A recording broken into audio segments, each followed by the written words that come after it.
Welcome back to the second part of the New Arab Voices review of 2023. Last week, we looked at the biggest stories from the Middle East in the first 6 months of the year. This week, we're looking at the final 6 months of the year, which were equally eventful and tumultuous. Again, we've been joined by the New Arab's finest journalists, correspondents and editors to guide us through. My name is Hugo Goodrich, and you're listening to the New Arab Voice.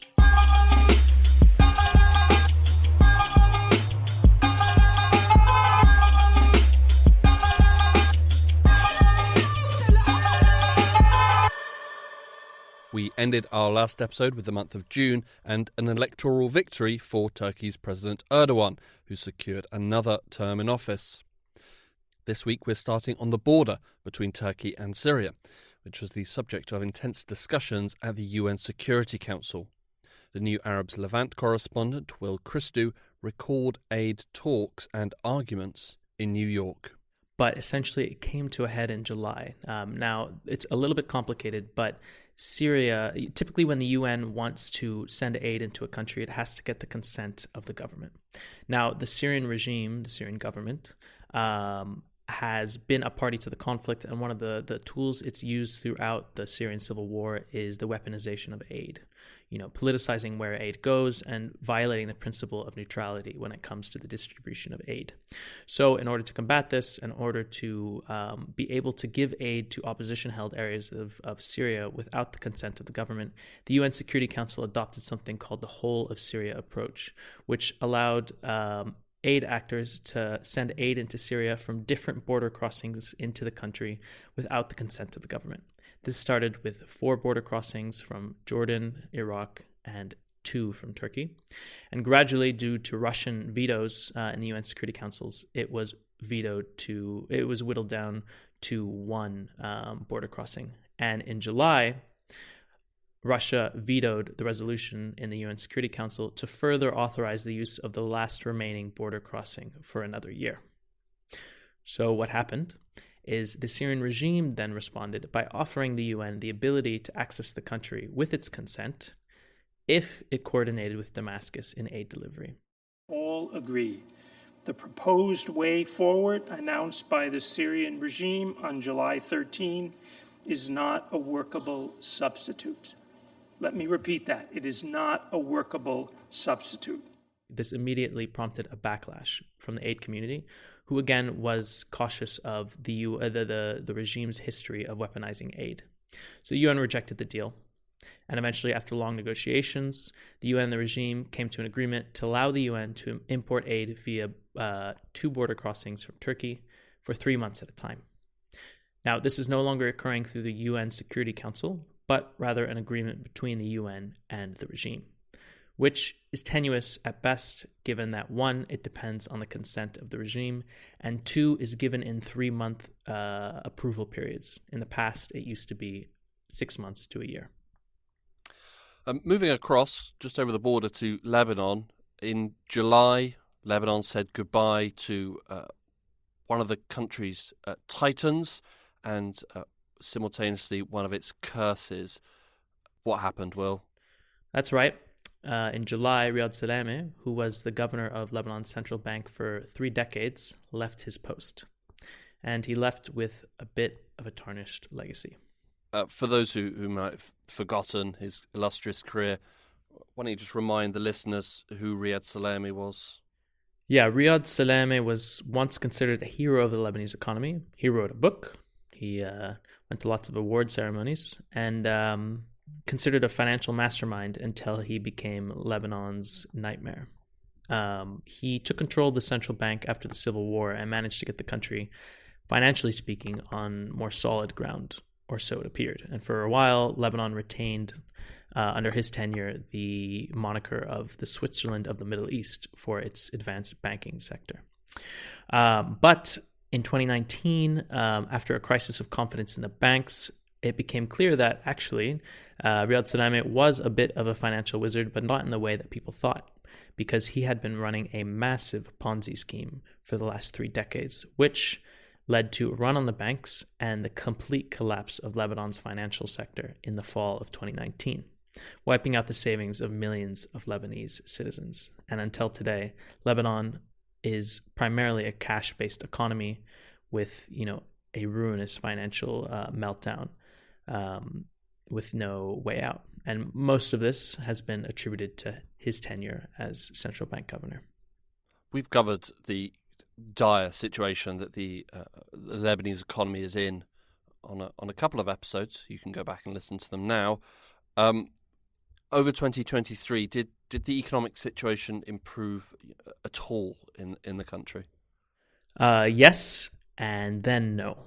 So Lebanon's economy is in serious need of economic reform. After the collapse of its banking system, it became very apparent that there was massive corruption in the economy, and the IMF listed 5 pillars that needed to be addressed in terms of economic reforms before the country could access much needed financial aid from the international community. That was in 2019. And since then, the country's parliament has not adopted a single one of the pillars, and that hasn't even gotten close. Despite this, Lebanon has come to a sort of equilibrium. The economy is still bad for most of the country, but the country has kind of come back on the map. And in the summer of 2023, Lebanon's tourism sector started to recover in earnest, and lots of tourists started to come. And the country had one of the biggest influxes of visitors since its financial meltdown in 2019. So it was a good year until October 8th. October 8th, Hezbollah and Israel started fighting on the border after Hezbollah launched a rocket in solidarity with Hamas's attack on southern Israel on October 7th, the day earlier. Since then, there have been continual and worsening border clashes and exchanges of rocket fire in South Lebanon and northern Israel, which has essentially destroyed the tourist sector in Lebanon and deprived it of a much-needed source of dollars. The Middle East and North Africa have not been overflowing with good news in 2023, but there were moments. New Arab journalist Oliver Mizzi told us of one good moment. Obviously, everyone was very pleased to hear about the release of Patrick Zaki on July 19th. Patrick, would you have respect this day before? Patrick, this way. Patrick, thank you. Just hi. For those who have forgotten, Oliver, remind us, who is Patrick? So, Patrick George Zaki is an Egyptian postgraduate student who studied at the University of Bologna, and he was arrested by the Egyptian authorities at Cairo airport on February 7th, 2020. He had recently returned from a trip to Italy where he had been visiting his family, and during his interrogation, Zaki was questioned about his work for the Egyptian Initiative for Personal Rights, which is a human rights organization. At the time of his arrest, his lawyers reported that Zaki had been blindfolded and handcuffed throughout his 17-hour interrogation, first at the airport and then at an undisclosed location. Further, he was allegedly subjected to beatings and electrical shocks. It was later announced that he was being held for disseminating false news, in quotation marks, and inciting to protest. Charges that stem from an article that he wrote about the plight of Egypt's Coptic Christian minority, which he belongs to. He was released at the end of 2021, but the charges weren't dropped. He eventually went to trial this year, and he was sentenced to 3 years in prison. But he was pardoned by President Sisi and released the next day. President Sisi isn't famed for his compassion, particularly when it comes to human rights activists. Why was Patrick released then? Well, there's two main reasons, really. The first is sort of cost-benefit analysis from the Egyptian regime. Patrick's actually an Italian citizen, and there was a lot of intense international pressure for him to be released. So, frankly, holding him was probably too much of a hassle for the regime. And the second thing is that it was likely related, or his release was likely related to the so-called national dialogue that was happening in Egypt. The national dialogue, explain. This was set up by the president as a sort of outreach scheme, basically to hear from the people of Egypt and try to understand the problems that they're having with the country, the manner in which they're being governed. And there were lots of issues around, political parties, electoral laws, municipal elections, human rights, and economic issues as well. That all sounds pretty good. Yeah, I mean, it does sound good, but there's intense skepticism about both the manner in which the dialogue was being conducted and also the people involved and the seriousness of the regime to listen and actually implement any changes. For example, as part of the dialogue, they released a number of political prisoners, but they also then rearrested hundreds more at the same time. And if we are talking about repression, this hasn't really stopped in Egypt either. During the run-up to the presidential election, which is currently ongoing, many supporters of opposition candidate Ahmed Tantawi were actually arrested during his campaign, and he eventually withdrew. Tragedy struck Iraq in September, which highlighted some of the country's deep-rooted problems. The New Arab's Iraq correspondent, Dana Garib, remembered that day. On what was supposed to be a happy day, a very sad story. At a wedding in northern Iraq, 120 people were killed when a fire broke out. The cause of the fire was determined to be fireworks that were set off inside the wedding hall. At least 415 people were injured in the blaze, which also killed the entire families, including children. The fire happened in Hamdaniya town, which is approximately a Christian town. After the fire, Iraqi Prime Minister Mohammed Shia al-Sudani declared 3 days of mourning. Why was the death toll so high from the fire? It was a mixture of negligence and corruption. The presence of flammable panels to have exacerbated the blaze, leading to parts of the ceiling collapsing down on the wedding guests. Iraqi officials also pointed out that the hall had been constructed illegally and without proper licenses, highlighting rampant corruption by the state officials. There was also far too many people in the wedding hall. It had capacity for no more than 400 people, but there were in excess of 900 people in attendance. Was anybody held responsible for this tragedy? Intense public anger forced the authorities to act. 5 officials, including the town's mayor and a fire chief, were all sacked. Additionally, 14 people were arrested, including the owner of the wedding hall and 9 other members of the venue staff, according to a statement from the Iraqi Interior Ministry. Also in September, Syrians stood up again with the same message many have been crying for over a decade. Will Chris do again? Hugo, the normalization of Assad started this year in part because people said, okay, despite us maybe not wanting Assad to be here anymore, he's won the Syrian civil war. It's time to turn the page and realize that we need to accept him and deal with him. Now, the people of Syria had something else to say, and in September, in the southern Syrian province of Sueda, massive protests erupted.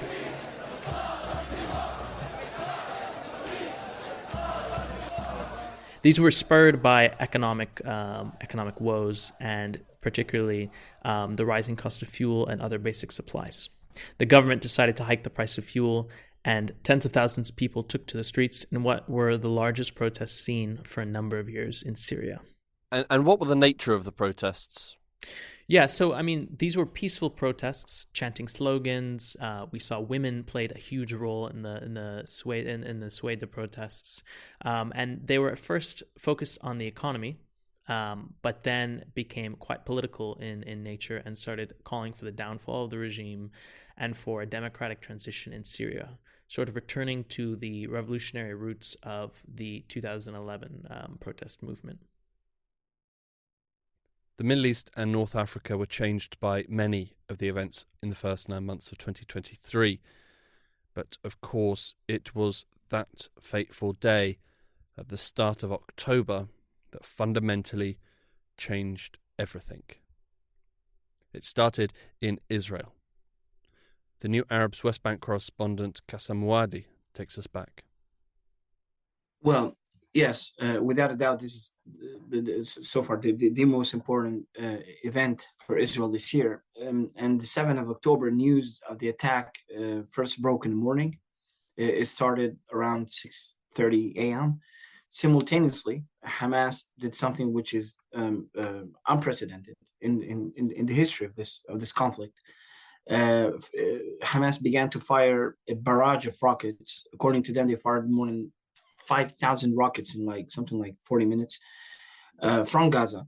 And they attacked posts on the border and broke through the fence and entered Israel.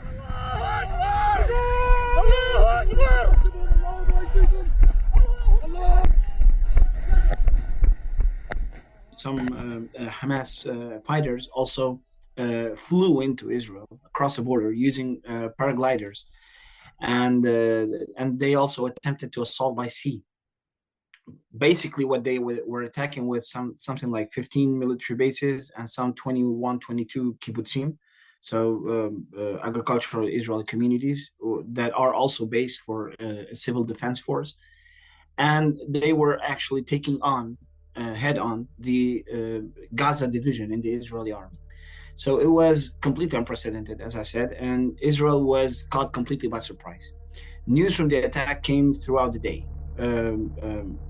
I personally remember that the first thing I saw was Al-Qassam fighters from the Hamas military wing in Sderot, and pretty calm down. They weren't under any pressure. They're just walking around Sderot, and it was completely surreal. No one believed that this was actually happening. And then there were reports of attacks on towns and villages. So these kibbutzim, like Sderot, like Be'eri, like Kfar Am and Kfar Aza, and of course the now famous music Supernova electronic music festival. Quite quickly, there were reports of people being killed, especially civilians. First, it was a couple of dozen, then around 100, and then it kept going up. Even while the attack was continuing, Israeli political and military leaders were announcing that they were at war. So Netanyahu went on television and said, "We are at war." And by the end of the first day, October 7, there were reported 200 Israelis being killed, civilians and military personnel. But in the days that followed, the number would later be revised, to up to 1,400 civilians and soldiers killed. Later, Israel lowered the number of victims down to 1,200 after 200 were found to be Palestinian Hamas militants who were killed during the attack. It also soon became apparent that hundreds of Israelis had been captured during the attack and taken back to Gaza. The first images of these captives were actually the Israeli soldiers, some of them pulled out of war tanks or taken from military bases. But then, as more Palestinians began to cross, not only just Hamas militants, every Palestinian who just could grab an Israeli and put him on the back of a motorcycle and drove him back to Gaza. So the majority of these Israeli captives were taken by Hamas fighters, of course, but many, especially elderly and minors, were taken by regular Palestinians who just broke through the fence after the initial attack. And later, it was known that the number was something around 200 to 240 and 50. This was obviously a massive intelligence failing, as well as being a tragedy for Israel. How did the Israeli public react to this intelligence failing? Well, it was a complete shock. The public never expected this to happen. But equally, they never expected the military and intelligence services to be caught by surprise by this. And since the attack, much of the blame has fallen on Benjamin Netanyahu personally, putting his political future at risk. Polls in the country suggest that there is a strong desire to see him leave. The criticism of Netanyahu and the security services increased after Israeli police revealed that many of the victims on the day of 7th of October were killed actually by the indiscriminate fire of Israeli forces during the chaotic counterattack with little intelligence.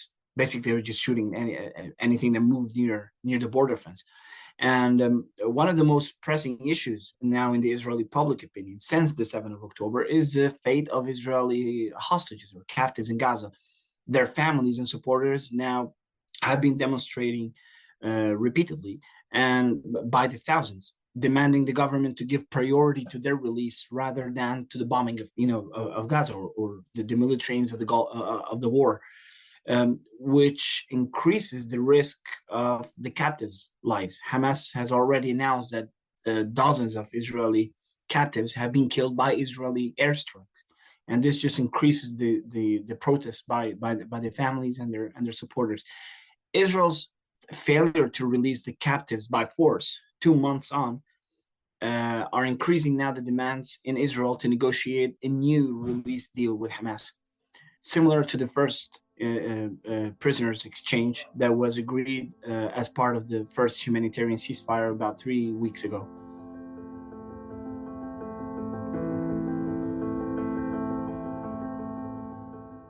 The events of October 7th were a horrific crime and a disaster for the country. The events in Gaza after the 7th and to this day are also a horrific crime and another disaster.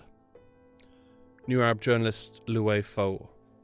Yes, well, between the pogroms in Hawara and all the violence in the West Bank at the end of February and the start of October, life in Palestine continued in a depressingly standard fashion.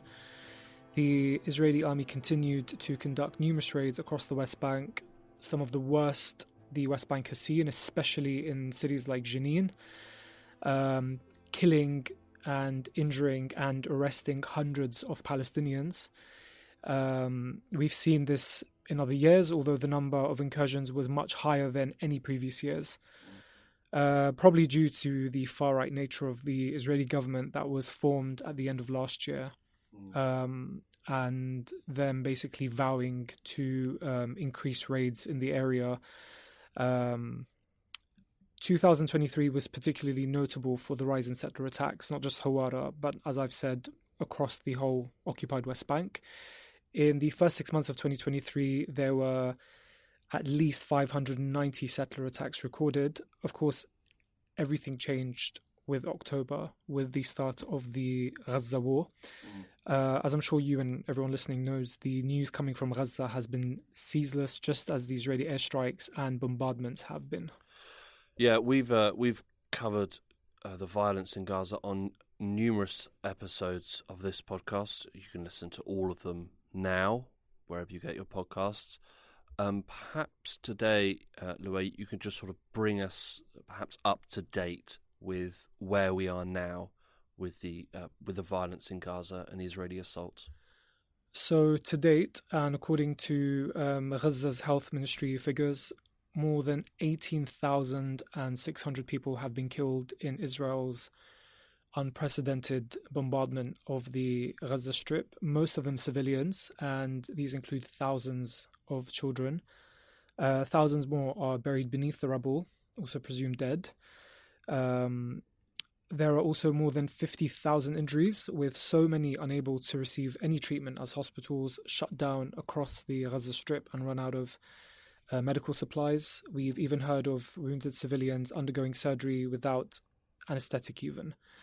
Also, the vast majority of Gaza's population, which is about 2.3 million, have been forced to leave their homes. Tens of thousands of these housing units have either been damaged or completely destroyed. Today, the Israeli army is attacking Khan Yunis, which is the Gaza Strip's second largest city, situated in the south of the territory. There's no indication that they're going to stop. So the fighting is happening in Gaza City, in Jabalia, and in Khan Yunis, of course, while Israel continues to rain Gaza with airstrikes. We did have a truce in the last week of November. That truce was mediated by Qatar, by the US, and by Egypt. But prospects for a repeat of that are looking slimmer by the day. In an effort to stop the violence, the UN Security General did use his diplomatic tools to get the UN Security Council to vote on a ceasefire in Gaza, but this was vetoed by Israel's biggest ally, the US.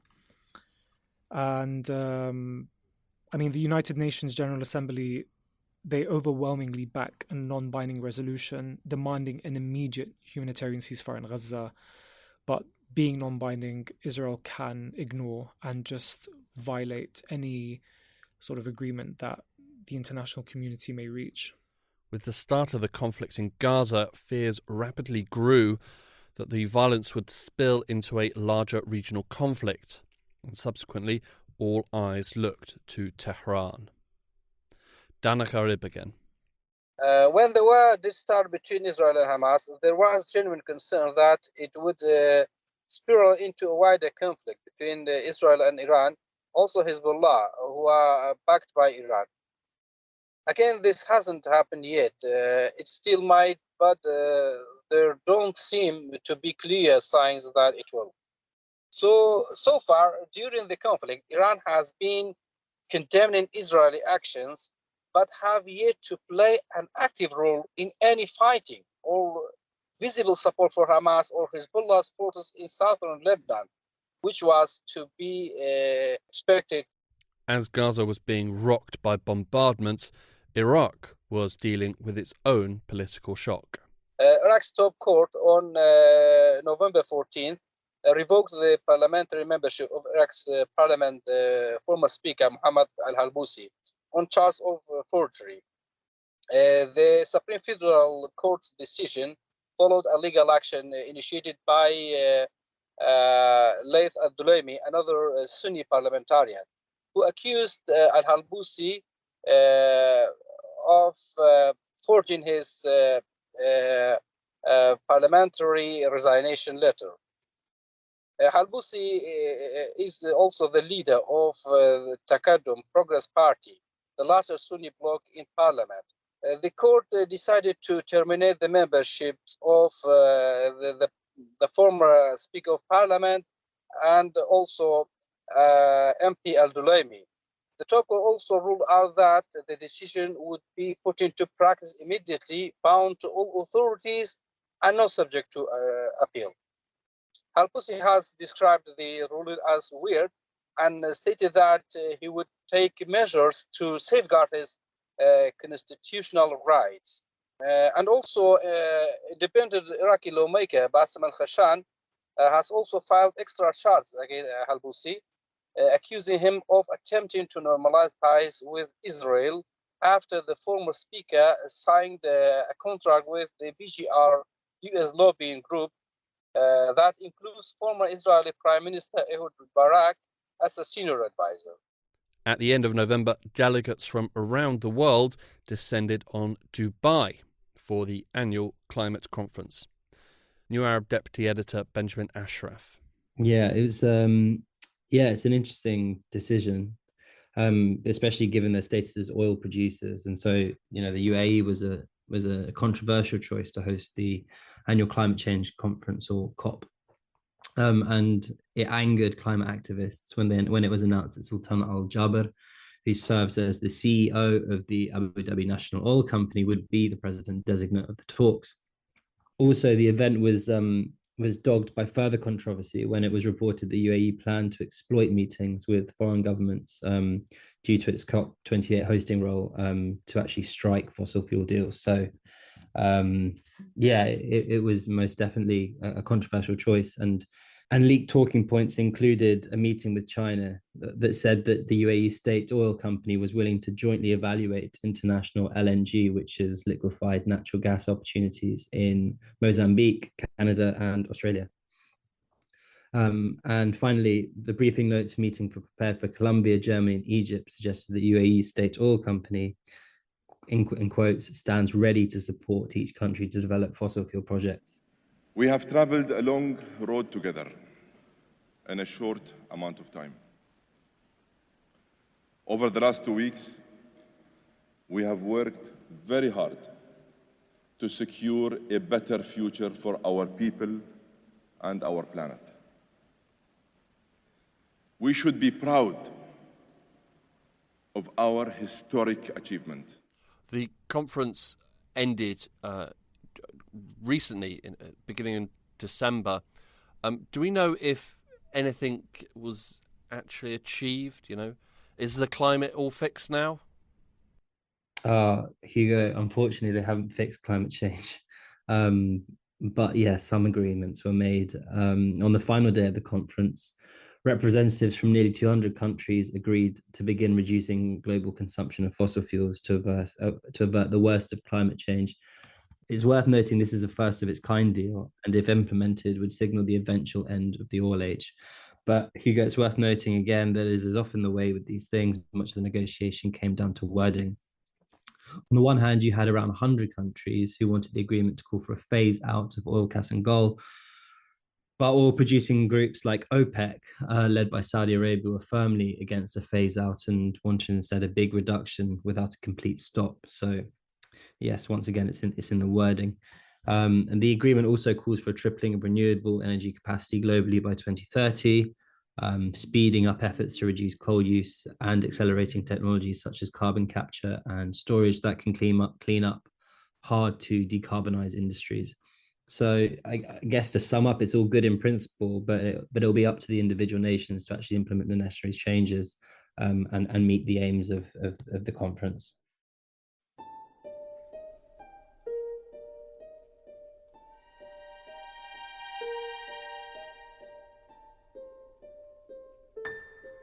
"2023 has been undeniably busy for the Middle East and North Africa. But time relentlessly marches forward. So, what can we expect over the next 12 months?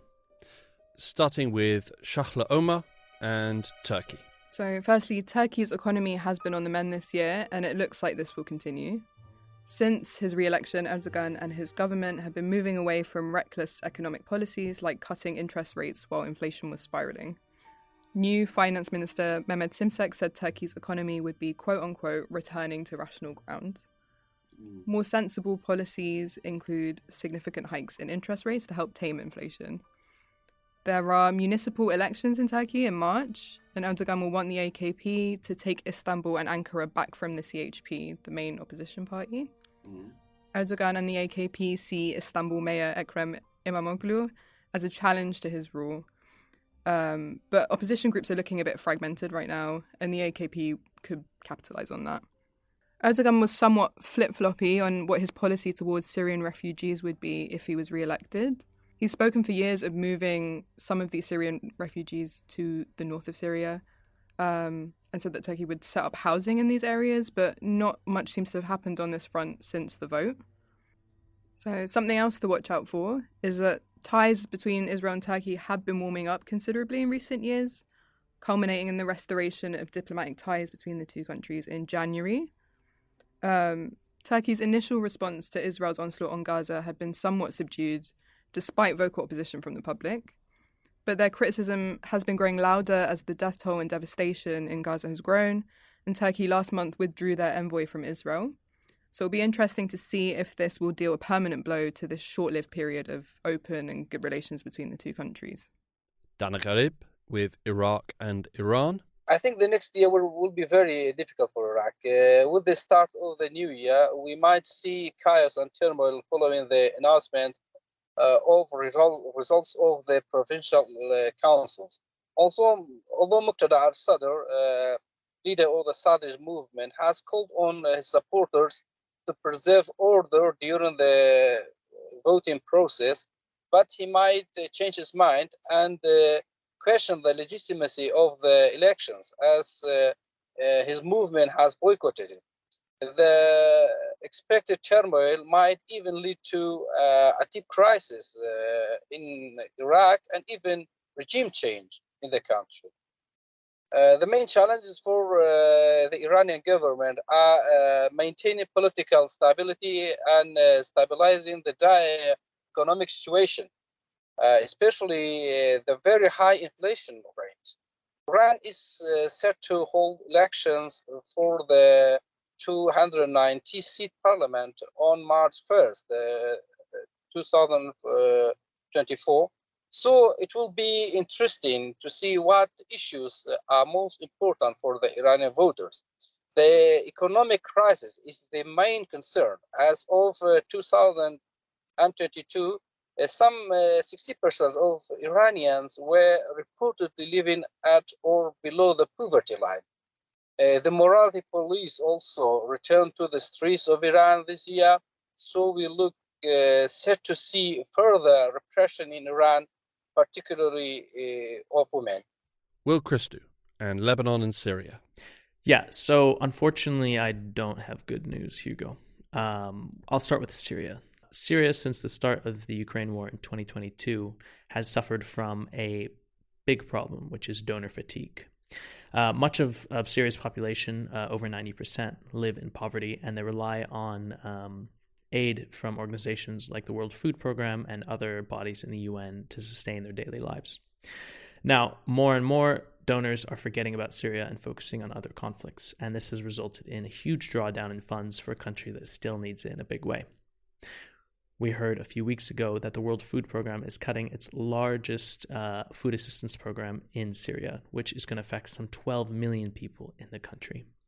So we're likely going to see worsened living conditions in the country and a worsened economy as the entire region suffers from the Israel-Gaza war.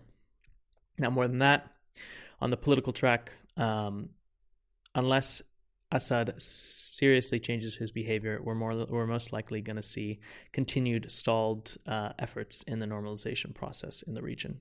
It was at first optimistic from countries like Saudi Arabia and Jordan that Assad could become an ally and a more rational actor within the context of the region, but he since hasn't taken a single step towards reform. So unless that changes, we'll likely see more of the same when it comes to a stalled normalization process. Now, as for Lebanon, the big question right now is, will Israel and Hezbollah be drawn into a larger war? Until now, there's been exchange of rocket fire daily, which has been intensifying, but as of yet, no war between Israel and Hezbollah. This might change. Israel has been threatening that if Hezbollah does not withdraw to north of the Litani River in Lebanon, as Resolution 1701, which ended the 2006 war between the two countries, stipulates it should, then it would remove Hezbollah by force. So right now what's happening is diplomats are descending on Beirut and Tel Aviv, trying to negotiate between Israel and Hezbollah to see if they can prevent a war between the two countries. Now, in the meantime, we don't know how long this is going to take. Even if it doesn't expand into a war, if the current situation goes on for months, it could severely impact Lebanon's economy, and we could see a renewed, even worse economic crisis in Lebanon as the shortage of foreign exchange in the country gets even worse.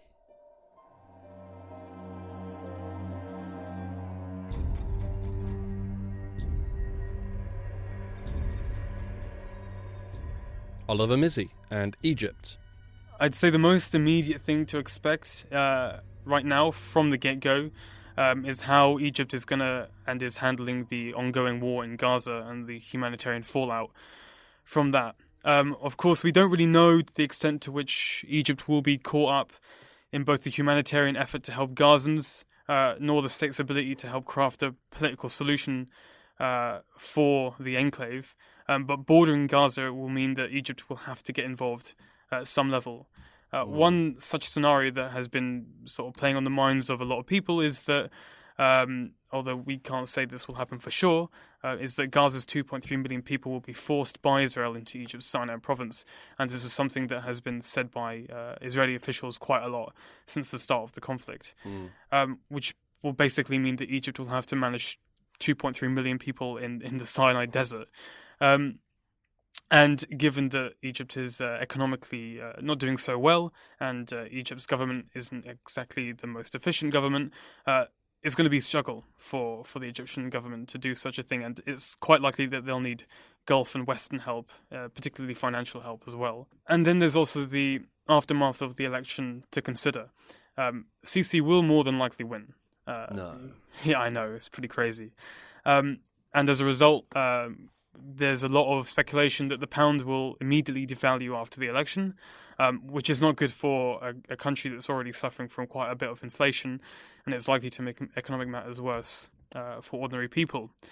And then, talking about the economic situation, Egypt still will likely have to rely on the IMF and Gulf states to shore up their foreign currency reserves, it's going to still, add to its debt-saddled economy, spending on all these mega projects, which it's been doing as well. And at the end of the day, international credit agencies like Moody's, for instance, have already downgraded the credit rating of the country numerous occasions over the last year or so. So even the debt is likely to be quite a steep cost for Egypt. Benjamin Ashraf and the Gulf. Well, like so many things happening in the region at the moment, so much of it is contingent on the war in Gaza. For the Gulf, that will be mainly how they react to the war, how their relationship with Israel will change as we come into 2024. We must remember that before October the 7th, there was talk that Saudi Arabia may normalize relations with Israel. Next year, it's likely we'll probably get a clearer answer about how that will progress or not. Also, people will be looking at the UAE and Bahrain to see how they will handle their relationship with Israel and how their governments will handle popular internal support for Palestine. And economically, 2024 could be interesting as major oil economies like Saudi Arabia and the UAE will look for a path away from a complete reliance on ourselves. In 2024, we'll also see the UAE and Saudi Arabia join the BRICS bloc of developing nations, which includes Russia and China. And we'll send a pretty clear message to the US and their influence in the region. Israel with Qassam Muadi. Well, it is uncertain how the political scene in Israel will change in 2024. However, Netanyahu seems to be losing all chances to continue leading the state. Latest polls show that the head of the opposition, Yair Lapid, has the highest approve rates. The political future of Netanyahu will be decided, frankly, by the way the current war will end. The nature of the next government coalition isn't likely to change much as far-right and ultra-nationalist parties continue to have the highest approval. Ministers like Ben-Gvir and Smotrich could effectively take advantage of an end or downfall of Netanyahu's leadership and take over, basically, some of them take over the leadership of the Israeli right wing. Well, this means that the settlement expansion will continue to be at top of priorities for any coming Israeli government. And also the increasing crackdown on Palestinian prisoners, which is also a personal issue for Ben-Gvir if he continues in power. Palestinians fear that whatever government comes after Netanyahu, it will increase its raids in the north of the West Bank, especially Jenin and Nablus, where it's already happening, or even launch a full-fledged offensive against West Bank cities, which Israeli politicians, including Netanyahu and some of his allies, have been talking about for almost 2 years. In the meanwhile, Netanyahu will most probably continue to prolong the war in Gaza, weeks or even months into 2024, in order to avoid his own downfall. And it all depends on the degree of political pressure coming from the US and Europe, especially. And finally, the way forward and Palestine. There are no signs that Israel has any intentions to end its war in Gaza anytime soon. They've vowed to completely annihilate Hamas, and that means millions of civilian lives are still in danger in Gaza. The destruction to all levels of infrastructure further heightens the danger for civilians. 2024 is looking extremely bleak for the Gaza Strip. The infrastructure has been destroyed, as we've said, so there's no water, there's no electricity. Roads are completely destroyed or damaged. Hospitals cannot treat patients, and diseases are quickly spreading across the territory, especially with many bodies still trapped beneath the rubble. But what's more worrying in the long run, other than the continued bombardment of Gaza and the killings, is the concern that Palestinians who have already been displaced from their homes will be subject to yet another ethnic cleansing and transferred out of Gaza altogether, most likely to the Sinai Desert in Egypt. And we've heard a lot of this in recent weeks. Countries like Egypt and Jordan, which neighbor Israel and the Palestinian territories, have issued stern warnings. Jordan has gone as far as to say that any Israeli plan to displace the Palestinians and send them abroad would be a declaration of war. Egypt has also reportedly threatened to cut ties with Israel if the Palestinians are pushed into Sinai. So Egypt feels that Israel is creating a sort of reality where Egypt will have to open its border with the Gaza Strip and let all these Palestinians in, because these Palestinians are being pushed further and further south towards Rafah, which is the only land crossing between Gaza and any other country, which is Egypt. In the West Bank for next year, I mean, there's the likely chance that settler violence will continue to rise, as we've seen happen in the past 2 years. Even more concerning is the prospect of Netanyahu opening a second front in the occupied territory. He recently made comments, according to reports, where he mused about the possibility of going up against the Palestinian Authority security forces in the West Bank. So we could see two fronts. So we have Gaza, and then we have the West Bank, and then we also have Israel's front in the north with Lebanon, where they've been engaged in cross-border clashes with Hezbollah. But the fallout from the October 7th attack means that there's more than a chance that next year will prove to be a very rocky political year for Netanyahu that could risk his position in office altogether. 2023 started with deadly pogroms in the West Bank and a devastating earthquake in Turkey and Syria. It ended with genocide in Gaza. 2024 looks set to start with genocide, and the region will have to reckon with this tragedy, and they will have to react how they see fit. How will they react? That's something that only regional leaders know at this point. Or maybe they don't. Maybe they're still formulating a long-term response. Either way, the New Arab Voice will be here to let you know what happens and what it all means.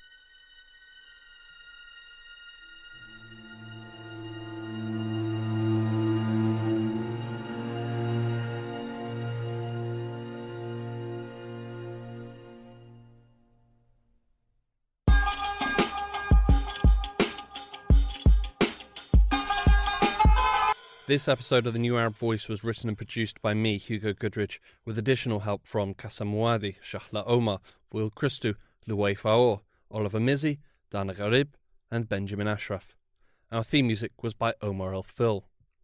This is our final episode of the year, but we will be back next year in 2024. In the meantime, we'd like to thank everybody who has listened to any of our programmes. Your support really does mean a lot. While you wait for new episodes, you can go back and find all our previous episodes on all major podcast platforms. You can also check out our Instagram page and Twitter account, both at The New Arab Voice, for additional content.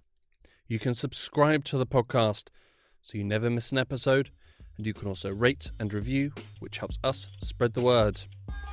Don't forget to follow The New Arab on Facebook, Twitter and Instagram for all the latest news, analysis and opinion from the region. And from all of us here at The New Arab Voice, we wish you a happy Christmas, a happy holidays and a happy New Year.